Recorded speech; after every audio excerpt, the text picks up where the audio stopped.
okurambura okugenderire kureba ko amashomero agagaruka gukora hamwe no kushijuma obukugu bw'emikono barikuhabeja barikugetabamu kandi batandikire omu kyanga kya Ankole. Twaba nitwenda ngu tuze omu matendekero ago abantu barikwegyeramu obumanyirivu skills emyoga aho bakwegyeramu emyoga. Rero turebe bishaga amatendekero gaitu nigabahaje emyoga abaana bitu kubakurugamu barugamu bagine barikubasa kuza kwekozesa kandi bakakozesa n'abandi. I also came and got coffee. I am about to harvest. I'm about to get my first harvest. So I am one of the farmers who received also, you call them interns, they came and made silage for me. So as a community, I want to give a testimony that we are already benefiting from this great institute.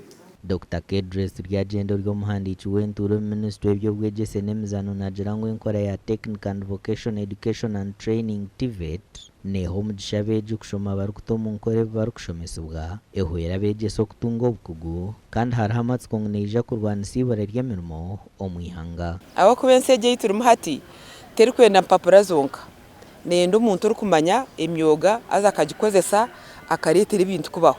Nahabw'ekyo abaana bari omu matendekero aga twabagarramu amaani twayongera kubooreka ngu bagumizamu bakabikwatagye nibaija kuba abantu bakuru kandi batuyambe okuhikiriza engendererwa yitu y'ihanga ryaitu. Eby'emikono nitukugira ekabire eki n'ekintu ekirabe tushanga tukozire kare konka nimumanya Uganda hariho decades ibiri zafiire, decade ya 1990, decade ya 80 na decade ya 9 enene mekaba netebekana so kwerabe konka decade zezo motivate tukafa nico Kenya twebembiri nico Tanzania twebembiri. Amatendekero agarambwirwe harimu Kakiika Vocational School ya Mbarara City, Rentanga Farm School ya Mbarara District hamwe na Uganda Technical College eya Bushenyi. Aha bwa TV West nde era akiza.